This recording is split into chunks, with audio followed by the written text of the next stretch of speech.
What's up, Mets fans? Welcome back to Talking Mets and Rob. How is everybody doing? Before I get started talking about are the Mets favorites to land Juan Soto with reports stating that they possibly could be. Don't forget, guys, if you enjoyed this video, hit on that like button. If you enjoy my content, want to see more, want to get notified when I post my videos and when I go live, you guys know what to do.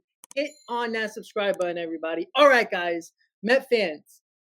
A couple of weeks ago, we thought it was a pipe dream that the New York Mets could land Juan Soto. A couple of reasons what we heard was the Padres were looking for pitching.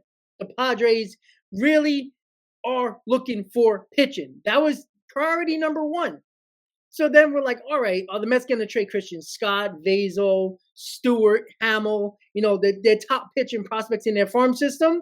Maybe, maybe not. I don't necessarily think so, but I also don't necessarily think that it's going to take as much as we thought, depending on what two trade proposals we are looking at here. And there is two trade proposals that I'm going to be showing you that can both get the job done. One for salary relief, two with no salary relief, and why the packages are drastically different. But why are the Mets in on trading for Juan Soto now? Why is it all of a sudden the Mets are amongst three teams that seem like they are the favorites to land Juan Soto? It was always the Yankees. Yankees are the favorites. Yankees have what the Padres want. But I think the Padres have paid attention to what the Yankees have done over the years, where they always get their prospects extremely hyped all the time by the media and by Brian Cashman himself. Now, he's done a miraculous job doing that, but how many prospects has the Yankees traded over, say, the last 10 years that actually been anything worth noting in trade packages, even for the big-time players? Not many, if at all. You can go back to the Joey Gallo trade. That's basically it, where they traded their minor leaguer who was a successful reliever for the Texas Rangers. Other than that, because wouldn't the deal be basically done if the Yankees had exactly what the Padres were looking for? Or the Yankees are actually not giving up the prospects the Padres are wanting. The Padres want the best package available.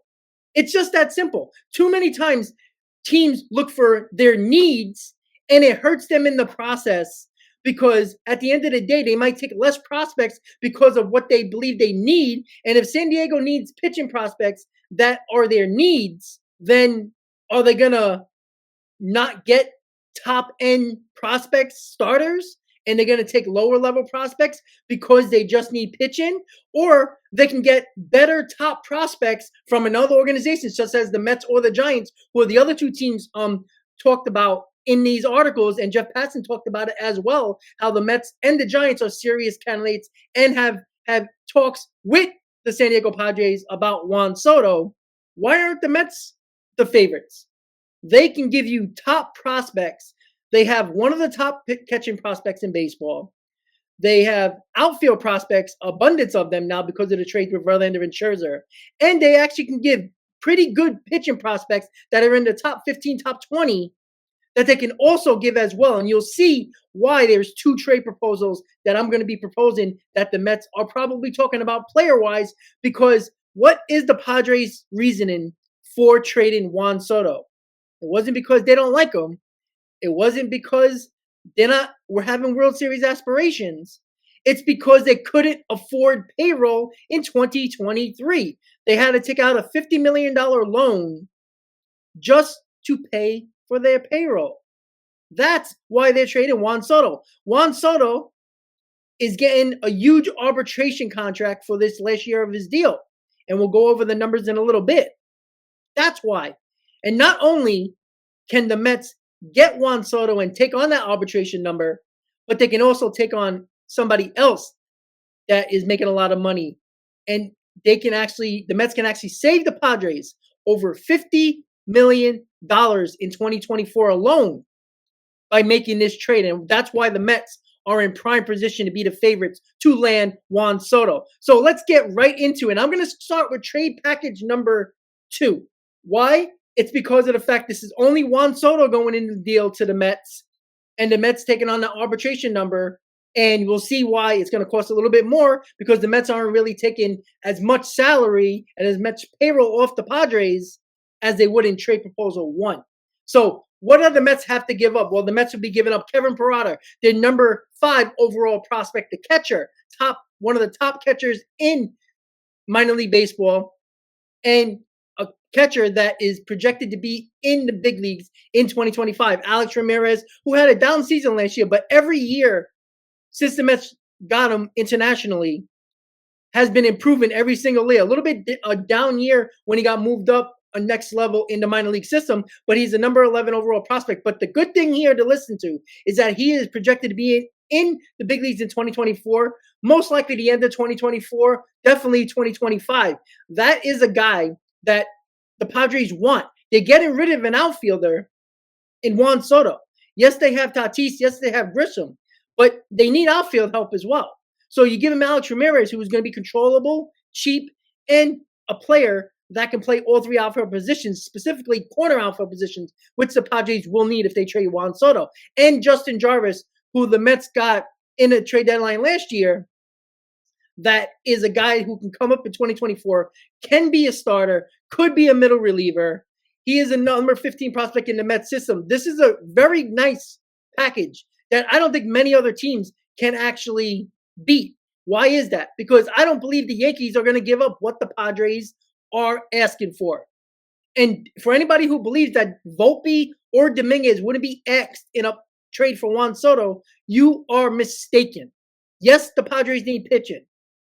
But if the Padres are going to ask for pitching, are the Yankees going to give up 2 pitching prospects in their top 10? Are the Giants going to give 2 pitching prospects in their top 10? I find that hard to believe because I do think the Giants are going to go hard after Shohei Ohtani. And I do think the Yankees are going to fall short. I think they're going to go after Bellinger a lot harder than they will for Juan Soto because of the fact money is the only key for Cody Bellinger, not trading multiple prospects and paying a huge contract. I don't believe the Yankees are going to give a $500 million contract to Soto. And that's a risk if they trade for him because I don't think they're paying him. And that's the other thing. The Mets are the favorites. Why? Because they can give a package like this. You know what? I'll even throw another top 10 prospect on this list. Name them. Name them. Because the reason why the Mets are in a position that they are and why they are in talks with the San Diego Padres because they believe they can get them. A week and a half ago, 2 weeks ago, the Mets weren't even a thought of being in on Juan Soto because they didn't have what the Padres needed. Well, clearly they do because the Padres would already blown them away and thrown them to the water over there and say, we don't want what you have. Clearly, the Padres do want what the Mets have. Of course, the Yankees are involved. Of course, the Giants are involved. But to tell me the Mets aren't involved is silly. And that's trade package number 2. And remember, the projected salary for arbitration is $33 million in 2024. The Mets can easily take that on as well with Juan Soto's 1 year left before free agency. So Kevin Parada, Alex Ramirez, and Justin Jarvis, 3 top 15 prospects. And each one of them are projected to be here by 2025 and mostly 2024. So that is a good get for the San Diego Padres. A very fair deal for a team that's looking to shed payroll and a team that is only having Juan Soto as a rental and to take on that $33 million arbitration. Next up is trade proposal number 1. And it looks like this. Now, trade proposal number 1 is a little bit different. Why? Because the Mets are taking around $53 million off the Padres payroll in 2024. Why? Well, it looks like this. Juan Soto going to the Mets and Joe Musgrove going to the Mets as well, along with all that contract. He has 4 years, $80 million, $20 million per year left on his contract. The Mets need pitching. Padres need a hell of a lot of salary relief. It's the reason why they're trading Juan Soto. If you can get Joe Musgrove in that deal and take on all that money, that's over $53 million off the payroll for 2024 with the Padres. That is something the Giants and the Yankees will not do and give up prospects in the process. They already shown they won't. The Yankees, definitely. The Giants, I feel very strongly that they won't take on all that money and give up top 15 prospects as well, because I think they're going hard after Shohei Ohtani. So the Mets will have to give up Alex Ramirez, the number 11 prospect, and Justin Jarvis, the number 15 prospect. I will even throw in Coleman Crow, who is another pitching prospect in the Mets top 30, who is projected to be in the big leagues around 2025. Another strong power arm that the Mets that I would also put in that deal. So Coleman Crow, number 29 ranked prospect in the Mets system. So you're giving two pitching prospects who will be here in the next year or two, and Alex Ramirez, who can come up next year and be in their outfield for the San Diego Padres. Which trade proposal do you like, Met fans? Let me know. The Mets are one of the three teams in and talking to the San Diego Padres. They seem like top three candidates and favorites to land Juan Soto. I don't believe the Yankees are going to make that trade because I don't think they're going to spend the money to keep Juan Soto long-term and give up multiple prospects in the process. Cashman has been very unwilling to do that. Even though the Giants are desperate, I don't think the Giants are going to spend two $500 million contracts on Shohei Ohtani and Juan Soto. They might have more to give pitching-wise and overall prospects to land Juan Soto, unless they want him from 1 year. I don't think they're going to extend him. So I think the Giants are in on Ohtani more than they are in on Juan Soto, and why the Mets are still continuing to talk to the Padres and why they are considered the favorites to land Juan Soto now, because if the Yankees were so big favorites, why haven't they landed him yet? Clearly the Padres have what the Yankees want, already have, right? Well, guess what? Clearly the Padres don't like what the Yankees have or are not willing to take less to give Juan Soto to them. The Mets can give 3 top 15 prospects in trade proposal 2 and 2 top 15 prospects in trade proposal 1, along with taking on $53 million off the San Diego Padres payroll. That is more huge than you even think because they can't afford payroll. They're not taking out loans again.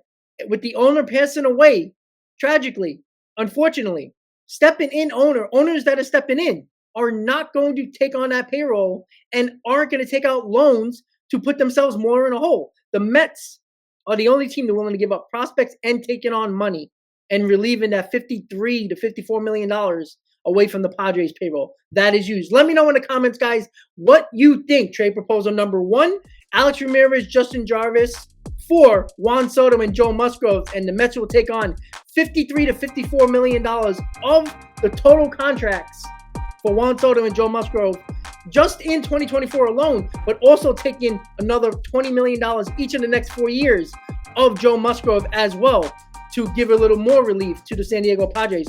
Or trade proposal number 2, giving up 3 top 15 prospects, Parada, Ramirez, Jarvis, all looking to come up between 2024 and 2025, and you just get Juan Soto and taking on his arbitration number of around $33 million. Let me know in the comments, guys, which trade proposal you would do and which one do you think the San Diego Padres would do, because it does take 2 to tango, ladies and gentlemen. Trade proposal 1, trade proposal 2. I would do either or, if I will be honest with you guys. Met fans, let me know in the comments what you think. Trade proposal 1, trade proposal 2. Once again, guys, if you like this video, hit on that like button. If you're enjoying my content, want to see more, want to get notified when I post my videos and when I go live, you guys know what to do. Hit on that subscribe button, everybody. Let me know which trade proposal you like, 1 or 2, in the comments, guys. I want to thank you for watching. And as always, Met fans, let's go Mets.